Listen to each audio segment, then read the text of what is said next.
अस्सलामुअलैकुम।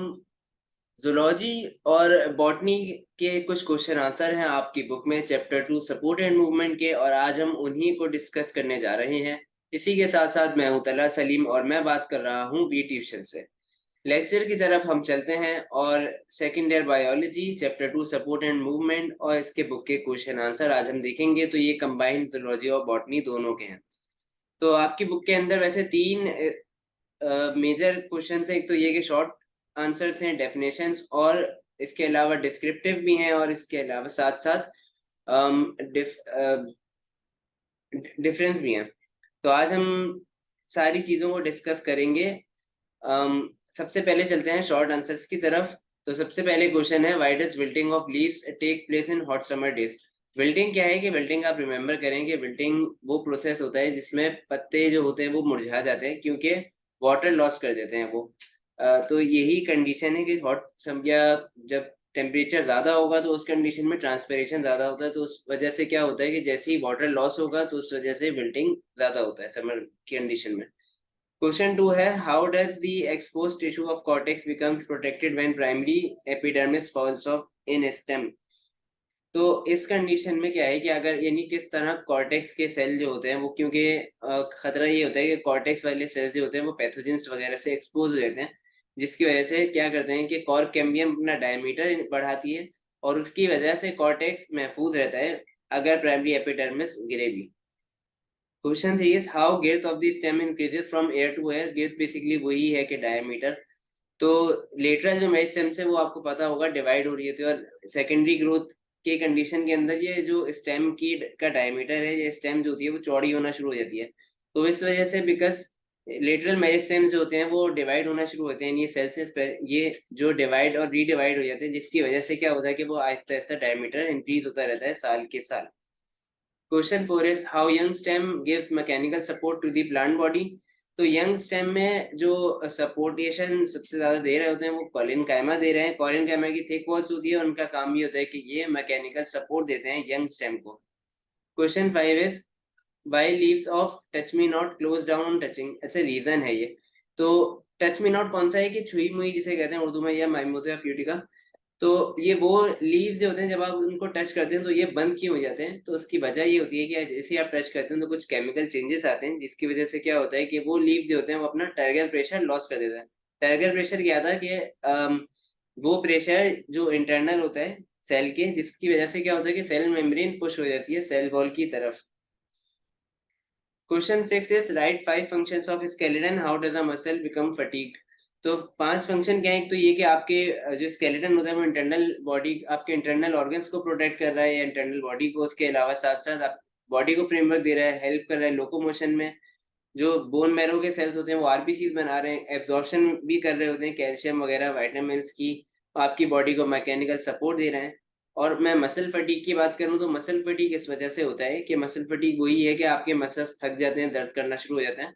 तो वो इस वजह से होता है कि जब आप हैवी एक्सरसाइज करते हैं तो उस कंडीशन में ऑक्सीजन की कमी हो जाती है, तो ग्लूकोज प्रॉपर ब्रेक डाउन नहीं हो पाती और एनारोबिक रेस्पिरेशन शुरू हो जाता है, जिसकी वजह से लैक्टिक एसिड मसल्स में भरना शुरू हो जाता है, और उसकी ही वजह से आपके मसल्स दर्द करना शुरू कर देते हैं, जिसे मसल फटीग कहते हैं।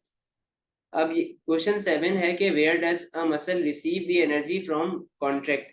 मसल किस तरह एनर्जी गेन करता है कॉन्ट्रैक्ट या कॉन्ट्रैक्शन जो होती है मसल्स में, तो उसके लिए एनर्जी कहाँ से आ रही है।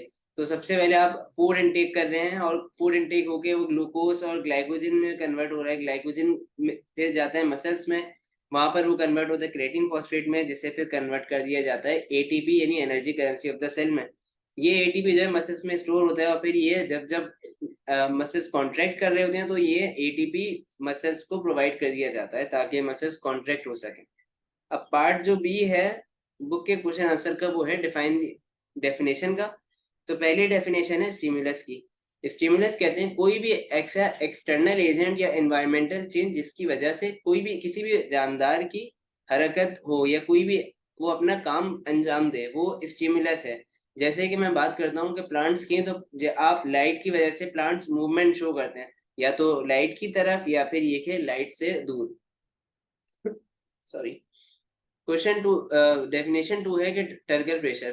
तो टर्गर प्रेशर अभी मैंने बताया था कि वो प्रेशर सेल में जिसकी वजह से सेल मेम्ब्रेन सेल वॉल की तरफ पुश हो जाए, वो टर्गर प्रेशर कहलाता है।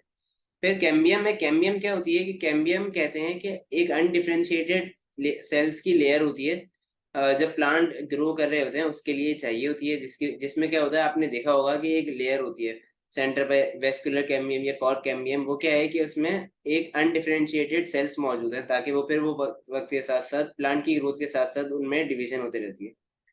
फोटोनेस्टी है। फिर फोटोनेस्टी कहते हैं कि एक नॉन डायरेक्शनल मूवमेंट होती है ये, जिसमें प्लांट मूवमेंट तो शो कर रहा है लाइट इंटेंसिटी की वजह से, लेकिन ये कि अगेन रिमेंबर याद रखें कि ये नॉन डायरेक्शनल मूवमेंट है, यानी इसमें कोई डायरेक्शन नहीं है। इसकी एग्जांपल मैं दे रहा हूँ, जैसे कुछ फूल ऐसे होते हैं, आपने देखा होगा कुछ पौधे के जिनके फूल सुबह में खिल रहे होते हैं और रात को बंद हो जाता है।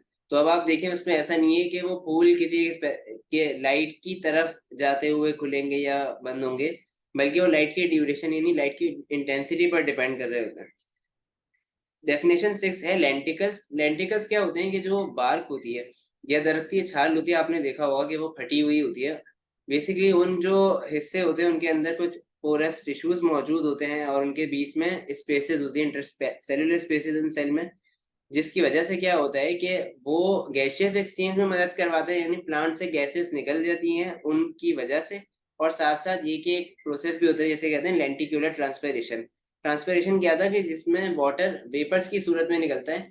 तो अब अगर क्योंकि लेंटिकल्स से पानी के भाप निकल रहे होंगे, वेपर्स निकल रहे होंगे, तो ये कहलाती है lenticular transpiration. Geotropism is the another definition which is listed here. तो जियोट्रॉपिज्म कहते हैं कि the movement which occurs due to the stimulus of gravity, means ये कि ग्रेविटी की वजह से जो भी मूवमेंट हो वो जियोट्रॉपिज्म है। अब ये कि या तो ये कि टुवर्ड्स द ग्रेविटी या फिर अवे फ्रॉम द ग्रेविटी, दोनों हो सकता है। रूट्स की मैंने एग्जांपल दी है कि रूट्स क्या होता है कि वो ग्रेविटी की तरफ मूव कर रही है, तो वो जियोट्रॉपिज्म की पॉजिटिव एग्जांपल है।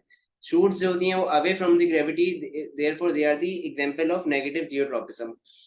थिग्मोट्रॉपिज्म पे डेफिनेशन है। थिग्मोट्रॉपिज्म यानी वो ट्रॉपिक मूवमेंट होती है जो टच रिस्पॉन्स की वजह से होती है। जैसे एग्जांपल मैंने दी है कि आपने देखा होगा टेंड्रिल्स होते हैं वो कॉइल हो जाते हैं किसी भी सपोर्ट पर। फिर कॉन्ड्रोसाइट्स आते हैं। कॉन्ड्रो अच्छा कहते हैं कार्टिलेज को, साइट्स कहते हैं सेल्स को। तो आपको इस तरह याद रहे ये कि वो सेल्स जो कि कार्टिलेज को बना रहे हैं वो कहलाते हैं कॉन्ड्रोसाइट्स, और इसी तरह वो सेल्स जो कि बोन्स बनाएंगे वो कहलाते हैं ऑस्टियोसाइट्स। टर्गर प्रेशर की अगेन डेफिनेशन रिपीट है, इसी तरह लेंटिकल्स की भी। फिर आती है हेप्टोनास्टी। हेप्टोनास्टी क्या होती है कि वो मूवमेंट जो कि टच रिस्पॉन्स की वजह से ही होती है। लेकिन हेप्टोनास्टी और थिग्मोट्रॉपिज्म में क्या फर्क था कि थिग्मोट्रॉपिज्म में प्लांट जो है वो किसी भी ऑब्जेक्ट को टच कर रहा था, जबकि हेप्टोनास्टी में कोई भी ऑब्जेक्ट होगा, जैसे यहाँ पे एग्जांपल में इंसेक्ट है वो प्लांट को टच कर रहा है। कीमोट्रॉपिज्म क्या है, वो मूवमेंट जो कि केमिकल की वजह से हो। अब ये भी अगेन पॉजिटिव या नेगेटिव हो सकती है। एग्जांपल में पॉलन ट्यूब की एग्जांपल मैंने लिखी हुई है कि वो पॉजिटिव कीमोट्रॉपिज्म की एग्जांपल। एनुअल रिंग्स अगेन देखें आ गए कि वो कि जब सेकेंडरी जाइलम जो होती है वो एक्यूमुलेट होना शुरू हुई थी और एक रिंग की शक्ल बना लेती है, उसे एनुअल रिंग कहते हैं। हर साल एक रिंग ये बनता रहता है। ज्वाइंट्स की डेफिनेशन आती है। ज्वाइंट्स कहते हैं यानी वो जगह जहाँ पे दो बोन्स आपस में एक दूसरे से मिले या आपस में जुड़े, वो कहलाता है ज्वाइंट। इसकी एग्जांपल हिंज ज्वाइंट।